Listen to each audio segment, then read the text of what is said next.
মানুষ বেঁচে থাকতে চাচ্ছে না কেন?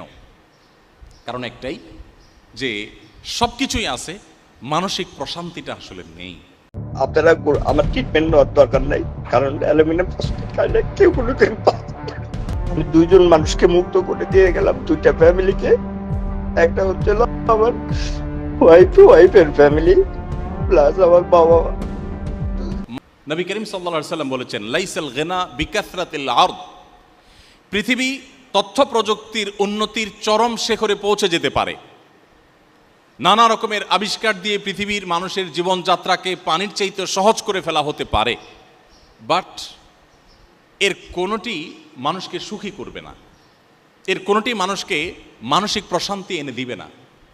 ওয়ালাকিন্নাল গিনা গিনান নাফস। নবী করিম সাল্লাল্লাহু আলাইহি সাল্লাম বলেছেন, এই সচ্ছলতা, এই উন্নয়ন, এটা আসলে প্রকৃত সচ্ছলতা নয়।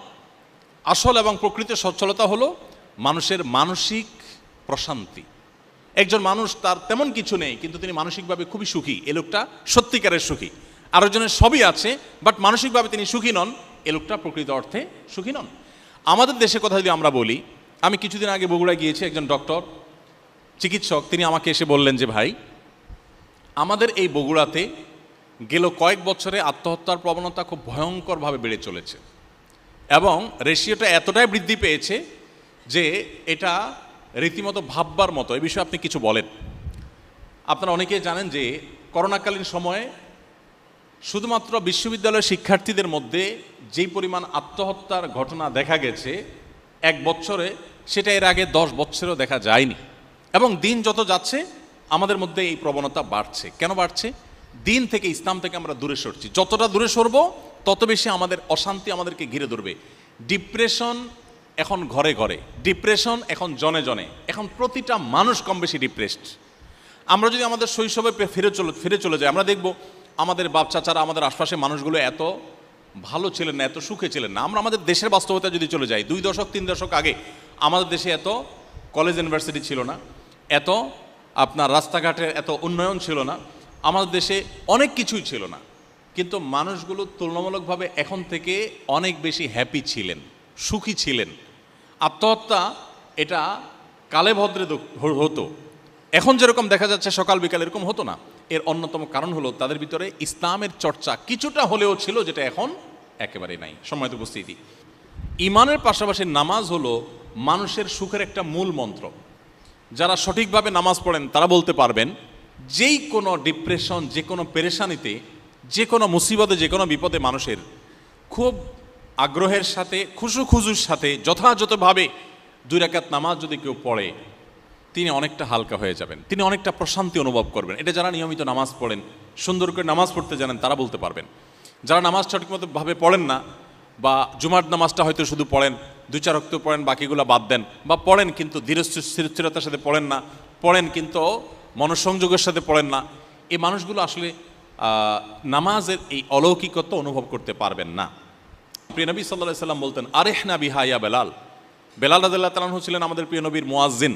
তাকে বলতেন, বেলাল তুমি আজান দিয়ে মানুষদেরকে ডাকো, একত্র করো, আমাকে একটু প্রশান্ত করো, আমি একটু নামাজ পড়ে প্রশান্তি পেতে চাই।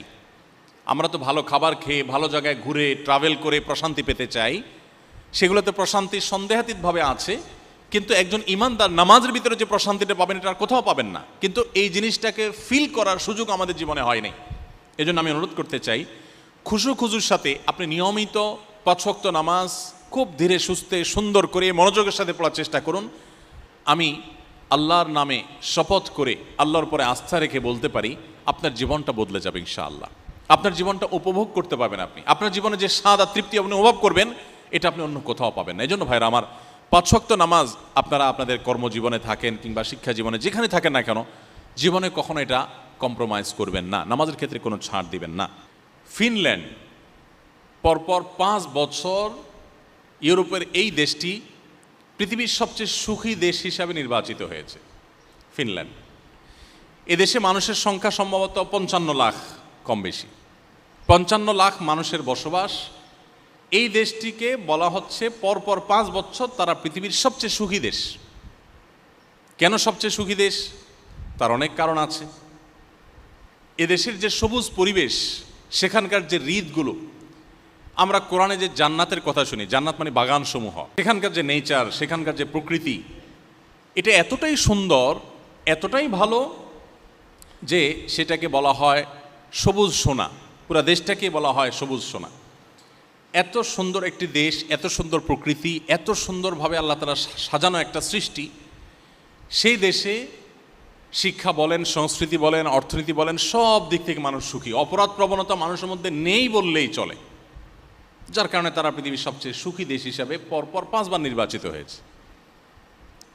ইন্টারেস্টিং বিষয় হলো, এই দেশটিতে আত্মহত্যার প্রবণতার যে সিরিয়াল আছে পৃথিবীতে, সেই সিরিয়ালে এই দেশটি 21তম।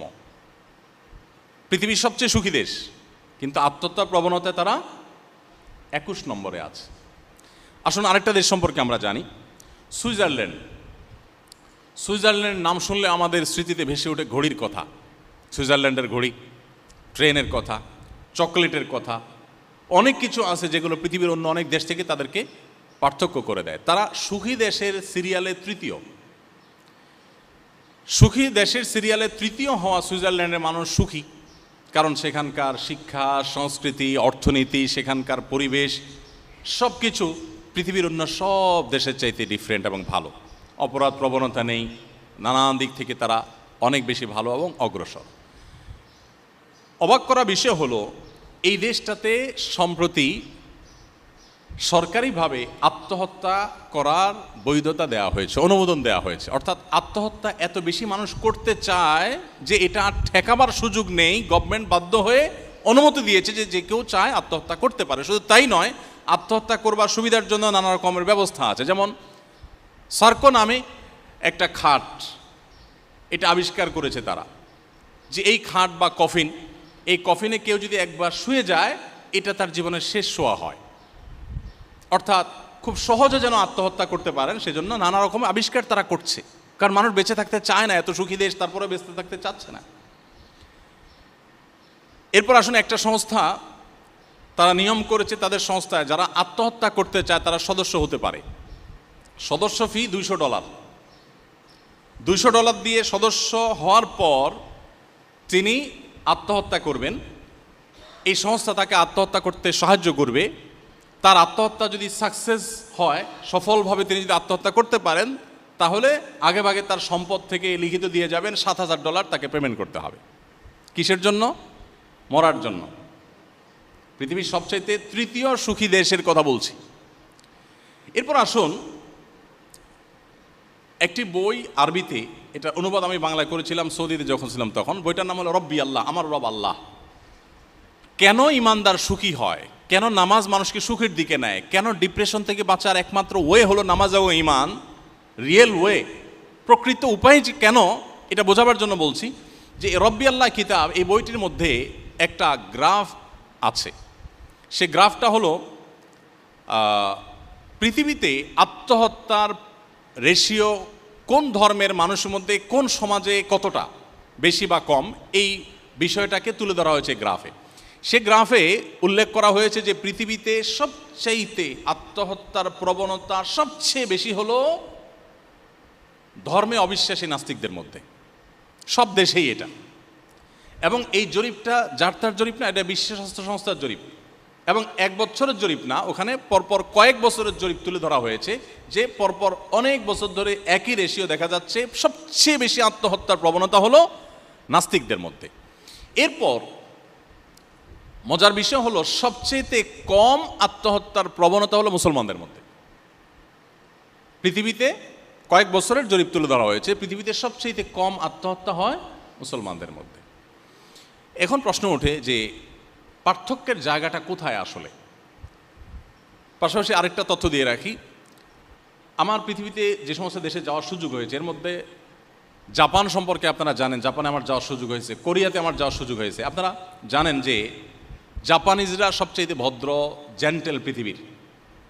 একসময় তাদের ইতিহাস অনেক বাজে ছিল, কিন্তু তাদের হিরোশিমা যে ট্র্যাজেডি, তারপর থেকে তারা পরিবর্তন হয়ে গেছে।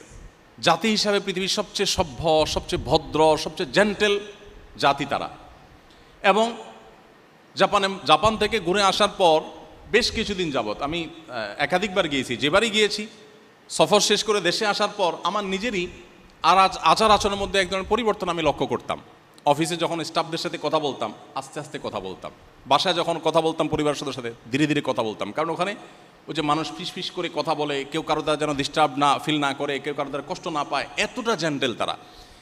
বেশ কিছুদিন তাদের মধ্যে থাকলে দোকানপাট রাস্তাঘাটে গেলে নিজের মধ্যে একটা পরিবর্তন চলে আসে, এই লেভেলের জেন্টেল।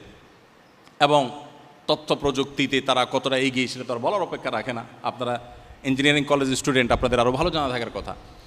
এই জাপানিজদের মধ্যে আত্মহত্যার প্রবণতা সবচাইতে বেশি, কোরিয়ানদের মধ্যে আত্মহত্যার প্রবণতা সবচাইতে বেশি। এত বেশি আত্মহত্যার প্রবণতা এমনকি জার্মানিদের মধ্যে, ওই রব্বি আল্লাহ বইয়ের মধ্যে লেখা আছে যে অস্ট্রেলিয়াতে একটা ব্যাগ আবিষ্কার করা হয়েছে, লাইফ ব্যাগ না কি যেন নাম, এটা জাস্ট সেট করবে আর আত্মহত্যা হয়ে যাবে। আত্মহত্যার জন্য যে কত রকমের কসরত এবং প্রচেষ্টা। এখন আমার প্রশ্ন হলো, পৃথিবীর সবচাইতে সুখী দেশ, পৃথিবীর সবচাইতে আপনার সুন্দর দেশ হওয়ার পরও মানুষ বেঁচে থাকতে চাচ্ছে না কেন?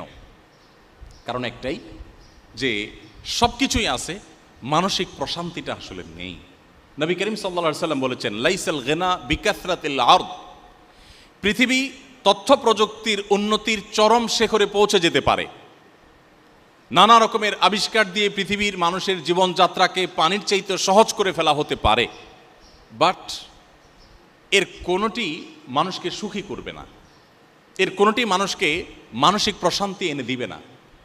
ওয়ালাকিন্নাল গিনা গিনান নাফস। নবী করিম সাল্লাল্লাহু আলাইহি সাল্লাম বলেছেন, এই সচ্ছলতা, এই উন্নয়ন, এটা আসলে প্রকৃত সচ্ছলতা নয়। আসল এবং প্রকৃত সচ্ছলতা হলো মানুষের মানসিক প্রশান্তি।